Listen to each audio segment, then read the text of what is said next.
Hi everyone, it's me Darlene. I am here finally to finish up this little quilt that I insist I will actually finish by adding a backing and I'm assuming batting. My plan was to finish this with backing it just with flannel, but I don't have flannel. I don't feel like going out to get flannel, so I'm going to just come up with plan B. Before I forget, oh yes, so there is a playlist for this series. I thought this was part 2, but it's actually part 3 because part 1 I talked about how I made this and sent you to some previous videos to see my scrap pack, stuff like that. So you've got a lot of stuff to watch before you watch this video, but you can stick around and watch this video and then get caught up with all the other videos after. When I ended the previous video, I told you guys that I was going to stagger my rows so that the 8-inch square intersections wouldn't perfectly match up. I just thought it was a scrappier look, and I like how it came out. Now, of course, some intersections might match up just accidentally, but the 8-inch squares, I shifted them, the rows, so that it just would match up less. I like it when a scrappy quilt looks very scrappy and that there's not a bunch of obvious squares, you know, by intersections matching up. I don't know. I don't need to explain all that to you, I don't think. I wanted to mention that if you stagger the rows, don't make steps. Make sure you like put one on this side, one this way, one that way, one this way. That way, when you trim, you don't lose as much of the width of the quilt top. If you make steps, by the time you even that out, you would have a very narrow quilt top. So just go left, right, all the way down.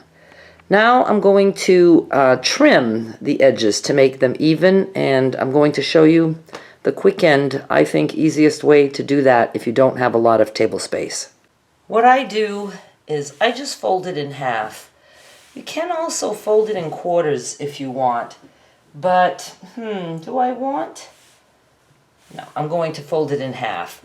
I can manage this size easily on this table. If you fold it in a quarter, then all you're going to do is trim down one side, but it's pretty thick. I don't feel like doing that, so I'm folding it this way. Now I'm just going to go get a cutting mat. I'm just lining this up with this folded edge on a line, and I'm looking under. I want to make sure I cut through all 4 layers. So I see if I cut on the number 7 line, I should be able to get through all 2 layers at once. So I'm using my long ruler. You don't have to have a long ruler. If you don't, just, take your short ruler to start, move your ruler up. Do whatever works. You don't need all kinds of fancy things, especially if you're just starting out. So I'm going to cut, and I think that that will be as even as I can get it. That caught up right there. Now I'm going to still press down on this while I check. I want to look under and make sure everything got cut all the way through. And it did. Now I'm going to flip this to do the other side. Same thing. I'm just going to try to line this up. And it's a scrappy quilt, so don't worry if it looks like it was made with scraps. That's the whole point. I'm going to cut on the 9 line. Doesn't matter what line. I'm just, saying 9 so I know that I'm cutting, straight. My mats are very groovy because of all the cutting I've done. So I actually need a couple of new mats. People think it means their blade is dull, but no. It's because the mat has grooves. And then I will maybe fold in this direction just to even out the top. I don't know if that's really necessary, but I'm going to try to square it up that way. So I'm just going to take some here And now this is thicker. This is 4 layers. Let's see how I do.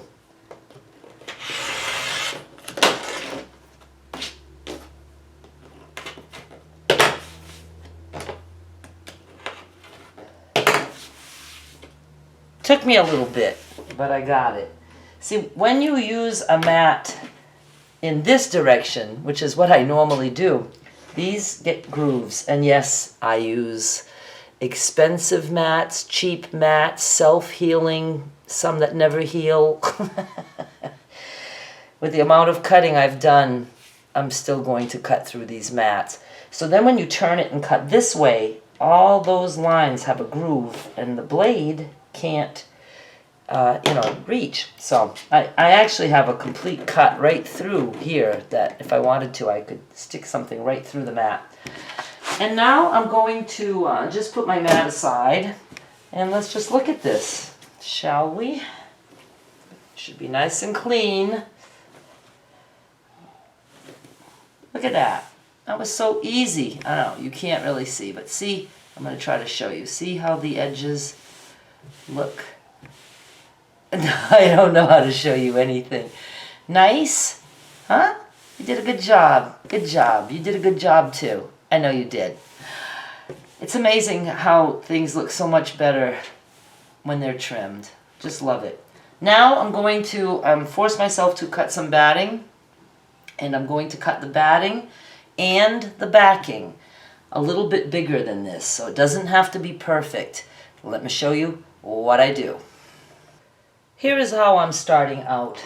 This batting is very wide. I'm actually cutting through 2 layers. I don't care. That smaller piece that I won't be using underneath, maybe I'll be forced to use it in another project. So you can see I have, oh, maybe you can't see. I have batting, oh my God, you can't see it all. I have batting sticking out on this side and on this edge. And there's plenty on the other edge at the other end. And I'm just going to take scissors and I'm just going to cut. And I'm just going to leave some batting on this side too. Just a rough cut.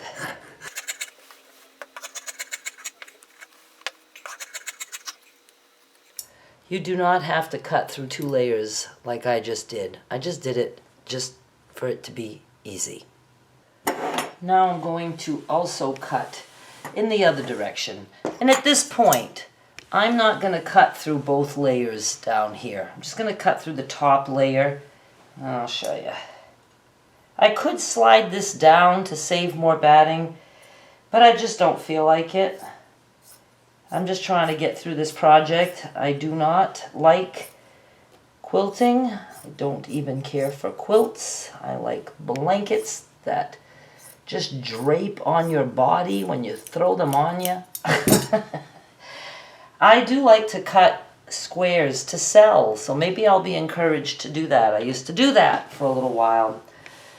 And now I'm just going to cut, here. Likey that. Now I have to go find whatever I feel like using as a backing. I found a remnant that is going to work. I'm not being fussy at all. And again, I'm going to make this as easy on myself as possible. This is still folded, and I'm going to get my quilt top and I'm going to cut this bigger than the quilt top. Or I could measure and cut around the batting, but I'm just going to get the quilt top and use that. I'm going to fold the quilt top lengthwise, and that'll fit. And I'm going to put this on the fold, kinda, sorta. And you can see that I've left some space here. I'm going to cut across down here, I'm trying to show you, and leave some extra. Just want it to be bigger than the quilt top. I've got all this left over. And since, these are both on the fold, when I open this, they'll be, the same, not the same size, but this one will be bigger than this one.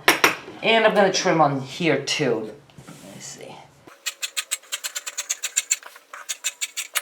Now I could have done a border around this, but I'm skipping that step just for my sanity. I'm trying to just get through this because I wasn't really motivated to do all these steps. You know you're not throwing this shit away, right? Because that can all go into crumb quilts or strip quilts or whatever. Now we're going to make our weird sandwich. We're going to start with the batting on the bottom. Then we're putting the backing. And the backing is going to be right side up.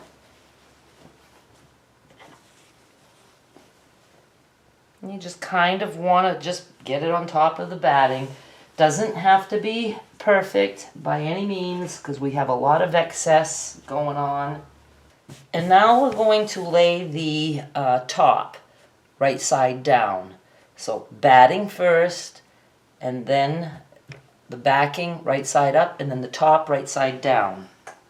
And you just want to make sure you have backing and batting sticking out on all four sides. And we do. It doesn't have to be even.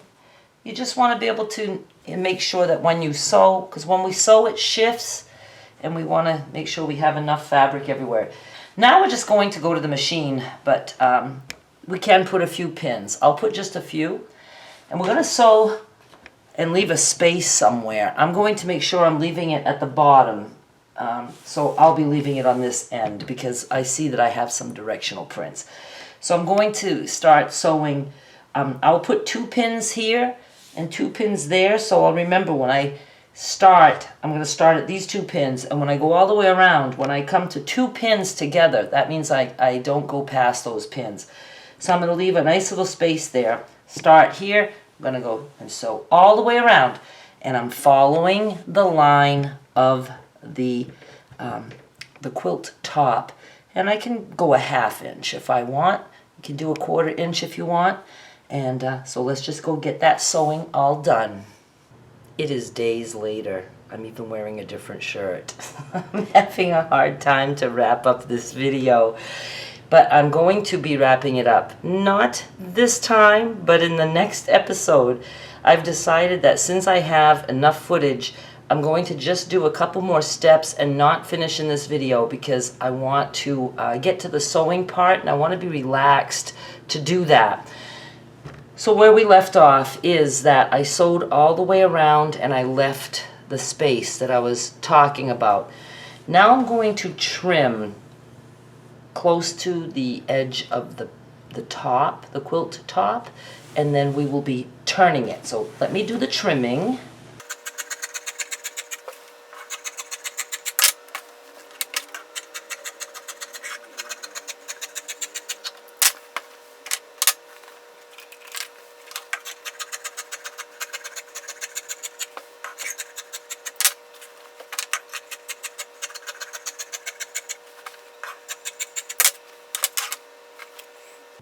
And now what we do is we put our hands through the 2 pieces of fabric between the top and the bottom.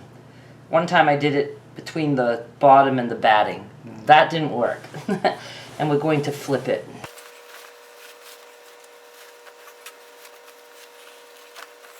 I really wish I would have put a border around it, but I didn't. So we're just going to have what we have. Push your corners out.